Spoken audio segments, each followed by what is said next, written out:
Hey guys, it's Linda Denise and I'm back with yet another video. Sorry about the last live, I just having technical difficulties and I wanted to switch my jacket because I wanted to show y'all what the jackets look like up close. But anywho, so this video was about predators. So like, how do you know if somebody's a predator? You don't know. And that's the sad part. You know, men and women alike, there's no discrimination to a predator. It could be men, it could be women. I've watched stories on the ID channel where it's people's stepmoms that have molested them or beat them and things like that. So don't think it's just men as well. A lot of times we kind of just go on good faith when we date people. You know, you like, oh, you seem like a nice guy. A lot of people don't do background checks, don't check people's social media. You just kind of go on good faith. So we call that the good faith challenge, right? But in today's time, you must do an investigation.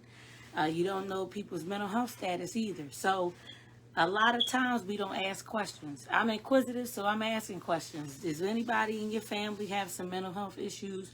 What do y'all have going on? You don't want to be shocked after you married a person and find out that they just a whole lunatic. You don't want to do that. And women, stop leaving your kids with men you don't know. If you don't have a babysitter or something like that, then you just won't be going. A lot of times people actually, leave their kids with men they don't know, and he touching them, and it's just not good at all. So I'm wanted to touch on this topic because, as we all know, or if you don't know, there's been two really disturbing stories that's been trending on Facebook. One of them, a guy molested his 10-month-old baby, right? Allegedly, he sodomized her or something like that. Like, how do you do that? Definitely that's heinous. And God will deal with him. But I see people blaming the mom. They oh, she should have known. You don't know. A lot of people are with men who still may do it. You may have been with him 25 years and he still may do it. You don't know what may bring it about. Sometimes when people, drink and things like that, they have trauma that people don't really, disclose. So you just don't know what the circumstance may be. Don't put anything past anybody. They all may do it. Another story, the young man, 18 years old, is making a 7-year-old girl perform a sex act on him on virtual learning. Now, it's something wrong with that, seriously. First of all, yes, where is her parents or something like that? Now, I'm sure that they may have been able, having him watch her because you somebody, as long as an adult is around, they could watch her. But that was one of the issues I had with them saying, hey, just have all the kids stay home. I had a problem with that. Yes, they should have went to school 2 days a week. Yes, it's coronavirus. But I feel like there's a longer standing, trauma that comes with being molested. You can't fix that. As much as people would like to say that, that carries you through life. So they should have went to school. I thought about that first when they said, oh, they could be at school. It could be people kind of experience, or the whole quarantine thing, experiencing domestic violence. And their only getaway is going to work or something like that. For the kids, them going to school, a lot of times the school is a safe haven. They get to eat there because parents not feeding them. They maybe not getting beat between the hours that kids are in school. Molested, being home with somebody who may not work or who's been doing this. And a lot of kids are scared to say something because the predator is telling them, if you tell your mom or tell somebody, I'm going to kill them, I'm going to hurt them. And definitely that fear is heavy. It may not be true, but who want to take the chance? They don't want to take the chance because they're trying to protect you. But you definitely have to create that open space and open line of communication with your child.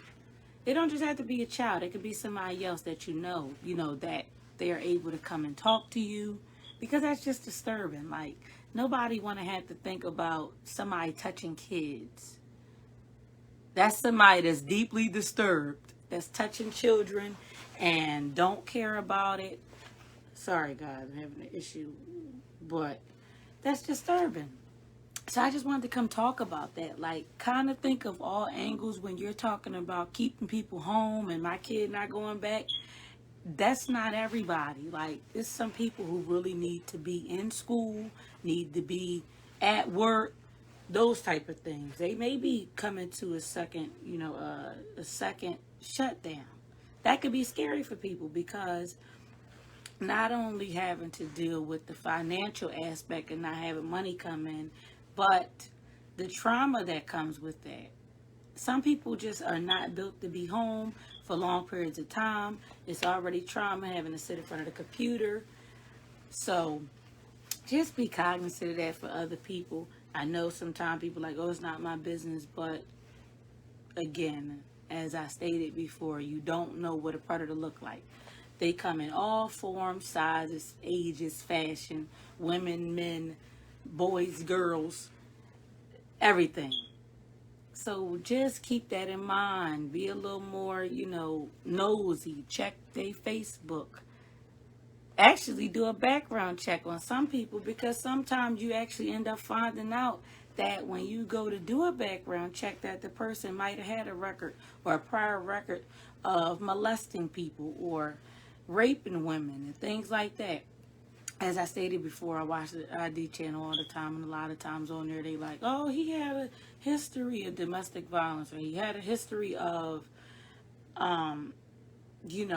performing lewd sex acts on people.